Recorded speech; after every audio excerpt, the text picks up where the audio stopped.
Assalamualaikum warahmatullahi wabarakatuh. Berikut kami akan mempresentasikan hasil dari kelompok kami, di mana judul materinya yaitu isu etika dan sosial dalam sistem informasi. Kami dari kelompok 3 yang beranggotakan Nova Eliza, Nova Savitri, Nisa Hatta, dan Cindy Trianafni.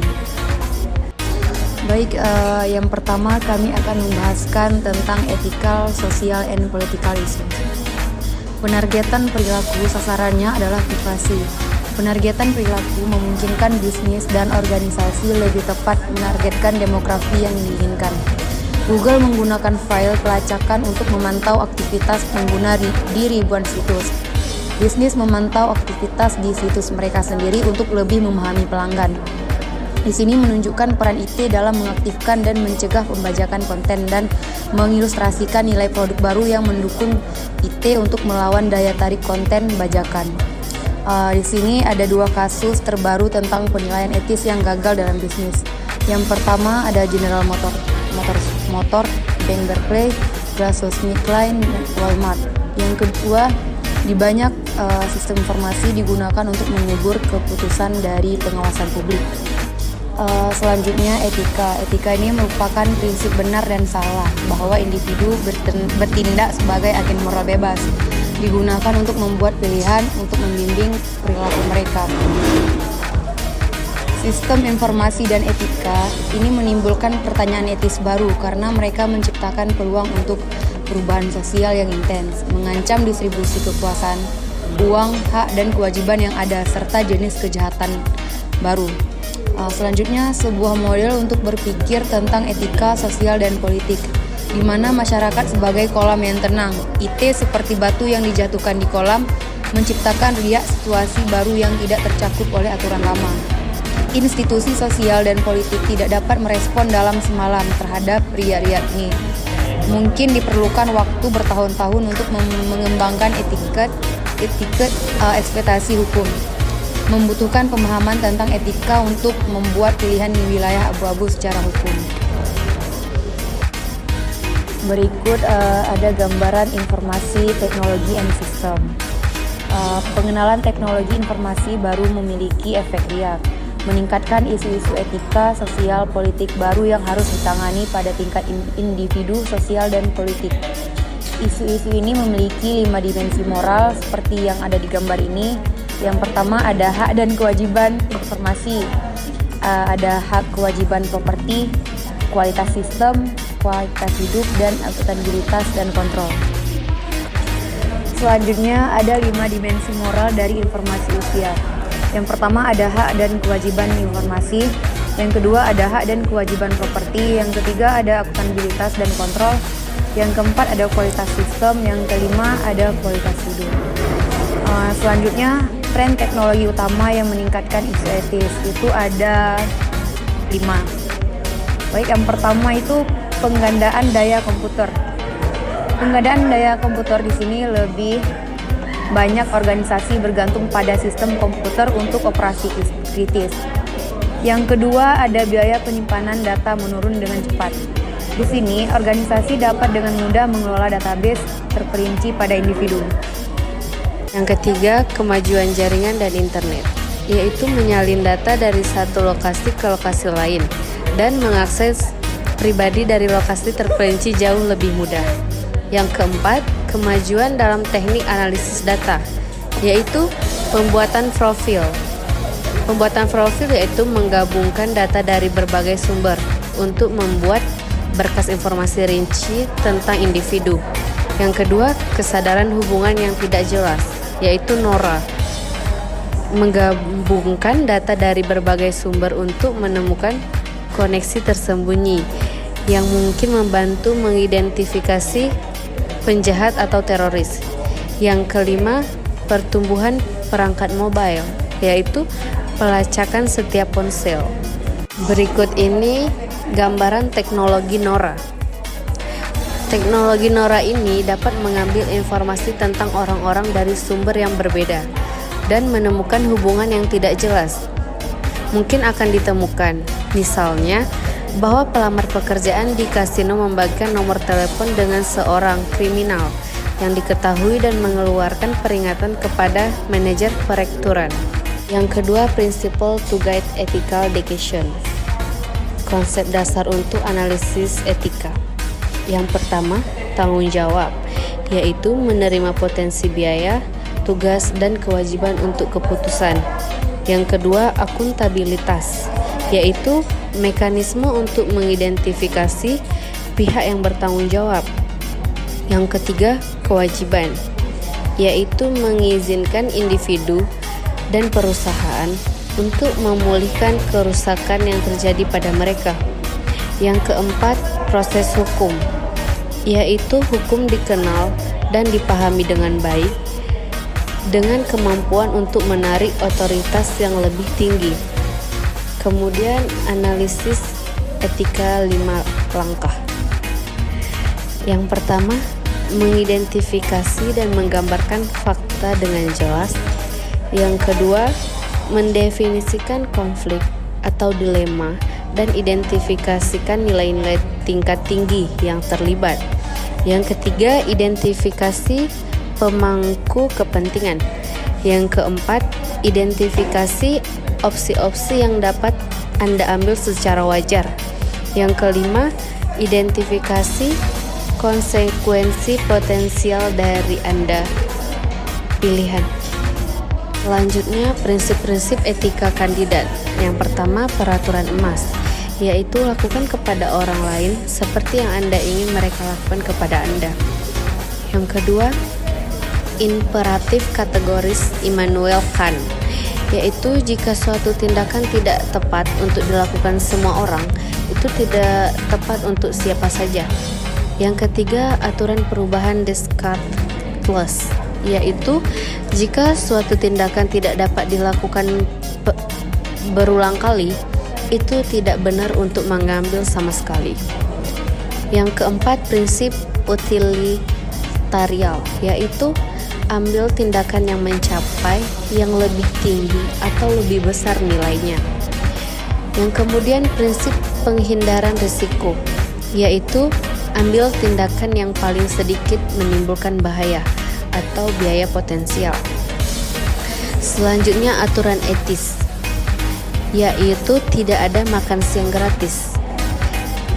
Ini berasumsikan bahwa hampir semua benda berwujud dan tidak berwujud dimiliki oleh seseorang, kecuali ada pernyataan khusus yang menyatakan sebaliknya. Selanjutnya, kode etik profesional diumumkan oleh asosiasi profesional, contohnya AMA, ABA, AITP, dan ACM, yaitu janji oleh profesi untuk mengatur diri mereka sendiri dalam kepentingan umum masyarakat. Selanjutnya, dilema etika dunia nyata. Satu set kepentingan diadu dengan yang lain, contohnya hak perusahaan untuk memaksimalkan produktivitas pekerjaan versus hak pekerja untuk menggunakan internet untuk tugas pribadi yang singkat. 3. Challenge to privacy and intellectual property. Hak informasi, privasi, dan kebebasan di era internet. Privasi, klaim individu untuk dibiarkan sendiri, bebas dari pengawasan atau campur tangan dari individu, organisasi, atau negara lain. Mengaku mampu mengendalikan informasi tentang diri Anda. Di Amerika Serikat, privasi dilindungi oleh Amandemen Pertama Kebebasan Berbicara, Amandemen Keempat Penggeledahan Diri, Penyitaan yang Tidak Wajar. Patung federal tambahan, misalnya Privacy Act of 1974. Praktik informasi yang adil, kumpulan prinsip yang mengatur pengumpulan dan penggunaan informasi.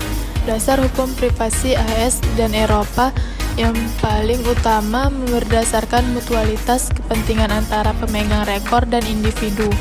Berdasarkan kepentingan bersama antara pemegang rekor dan individu dinyatakan kembali dan diperluas oleh FTC pada tahun 1998 untuk memberikan pedoman untuk melindungi privasi online. Digunakan untuk mendorong perubahan dalam Undang-Undang Privasi COPPA, Graham Leach-Bliley at HIPAA, Download Track Online Act tahun 2011. Prinsip FTC, VIP, pemberitahuan atau kesadaran prinsip inti siklus web harus mengungkapkan praktik sebelum mengumpulkan data. Pilihan atau persetujuan atau prinsip inti, konsumen harus dapat bagaimana informasi digunakan untuk tujuan sekunder. Akses atau partisipasi, konsumen harus dapat meninjau dan menguji keakuratan data pribadi. Keamanan, penunjuk data harus mengambil langkah-langkah memastikan keamanan data pribadi. Pelaksanaan harus menjadi mekanisme untuk menegakkan prinsip-prinsip petunjuk Eropa tentang pelindungan data, yaitu perusahaan harus menginformasikan informasi orang dikumpulkan dan mengungkapkan bagaimana penyimpanan dan penggunaannya, memerlukan informal consent dari pelanggan. Negara anggota UI tidak dapat mentransfer data pribadi ke negara-negara yang tidak memiliki perlindungan privasi serupa Amerika Serikat. Bisnis Amerika Serikat menggunakan kerangka kerja pelabuhan yang aman untuk bekerja dengan data pribadi. Penegakan yang lebih ketat dalam pertimbangan hak akses dan untuk dilupakan. Tantangan internet terhadap privasi yaitu cookie, identitas browser dan lacak kunjungan ke situs cookie flash, web beacon atau webhook, gambar kecil yang disematkan di email dan halaman web. Pantau siapa yang sedang membaca pesan email atau mengunjungi situs. Spyware diam-diam diinstal pada komputer pengguna, dapat mengirimkan penekanan tombol pengguna atau menampilkan iklan yang tidak diinginkan dan layanan Google dan pemergatan perilaku.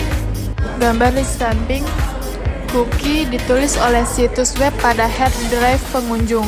Saat pengunjung kembali ke situs web tersebut, server web meminta nomor ID dari cookie dan menggunakannya untuk mengakses data yang disimpan oleh server tersebut pada pengunjung tersebut. Situs web kemudian dapat menggunakan data ini untuk menampilkan informasi hasil personalisasi. Amerika Serikat memungkinkan perusahaan mengumpulkan informasi transaksi dan menggunakannya untuk tujuan pemasaran lainnya, atau model opt-out vs option-in. Industri online mempromosikan pengaturan mandiri atas undang-undang privasi, namun tingkat tanggung jawab yang diambil bervariasi. Pernyataan privasi yang kompleks atau ambigu. Model opt-out dipilih daripada opt-in dan online atau segel prinsip privasi. Solusi teknis yaitu enkripsi email, alat anonimitas, alat anti-spyware, fitur browser, penjelajahan pribadi, dan opsi jangan lacak. Hak milik, yaitu kekayaan intelektual. Kekayaan yang tak berwujud dari apapun dibuat oleh individu atau perusahaan. 3 cara utama agar kekayaan intelektual terlindungi. Yang pertama, rahasia dagang. Rahasia dagang adalah karya intelektual atau produk milik bisnis, bukan dalam domain publik. Yang kedua, hak cipta. Hak cipta yaitu hibah berdasarkan undang-undang yang melindungi kekayaan intelektual agar tidak disalin untuk kehidupan penulis, ditambah 70 tahun. Yang ketiga, paten. Paten yaitu memberikan pencipta penemuan monopoli eksklusif atas gagasan di balik penemuan selama 20 tahun. Tantangan terhadap hak kekayaan intelektual yaitu media digital berbeda dari media fisik atau buku. Kemudahan replikasi, kemudahan transmisi atau jaringan atau internet. Kesulitan dalam mengklasifikasikan perangkat lunak. Kekompakan, kesulitan dalam membangun keunikan. Yang kedua, digital millennium, Corporate ICT atau DMCA. Membuatnya ilegal untuk menghindari perlindungan berbasis teknologi dari materi berhak cipta. Yang keempat, informasi sistem, law and quality of life, akuntabilitas, kewajiban kontrol, masalah pertanggungjawaban komputer. Jika perangkat lunak gagal, siapa yang akan bertanggung jawab? Jika dilihat sebagai bagian dari mesin yang melukai atau membahayakan, produsen dan operator perangkat lunak dapat bertanggung jawab. Jika dilihat mirip dengan buku, sulit untuk dipegang penanggung jawab penulis atau penerbit. Kualitas sistem, kualitas dan kesalahan sistem data. Apa yang dimaksud dengan tingkat kualitas sistem yang dapat diterima dan layak secara teknologi? Perangkat lunak yang sempurna secara ekonomis tidak layak. Ada 3 sumber utama kinerja sistem yang buruk. Yang pertama, bug perangkat lunak. Yang kedua, kegagalan perangkat keras atau fasilitas. Yang ketiga, kualitas data masukan yang buruk atau sumber kegagalan sistem bisnis yang paling umum. Tes hidup, yaitu keadilan akses batasan. Konsekuensi sosial negatif dari sistem menyeimbangkan daya, yaitu meskipun daya komputasi desentralisasi, pengambilan keputusan utama tetap terpusat. Kecepatan perubahan, yaitu bisnis mungkin tidak cukup waktu untuk merespon persaingan global. Mempertahankan batasan, yaitu komputasi penggunaan internet memperpanjang hari kerja, melanggar keluarga dan waktu pribadi. Ketergantungan dan kerentanan, yaitu organisasi publik dan swasta lebih bergantung pada sistem komputer. Kejahatan dan penyalahgunaan komputer. Kejahatan komputer yaitu melakukan tindakan ilegal melalui penggunaan komputer atau terhadap sistem komputer dapat menjadi objek dan alat kejahatan. Penyalahgunaan komputer yaitu tindakan tidak etis, bukan ilegal. Spam yaitu biaya tinggi untuk bisnis dalam menangani spam. Pekerjaan yaitu pekerjaan rekayasa ulang yang mengakibatkan hilangnya pekerjaan, pemerataan dan akses kejanggalan digital. Kelompok etnis dan pendapatan tertentu di Amerika Serikat cenderung memiliki komputer atau akses internet. Resiko kesehatan yaitu cedera stres berulang atau RSI. Sumber terbesar adalah keyboard computer and carpal tunnel syndrome atau CTS, computer vision syndrome CVS, kelelahan mata dan sakit kepala terkait penggunaan layar. Teknostress yaitu kejengkelan, ketidaksabaran, kelelahan. Sekian dari kelompok kami. Wassalamualaikum warahmatullahi wabarakatuh.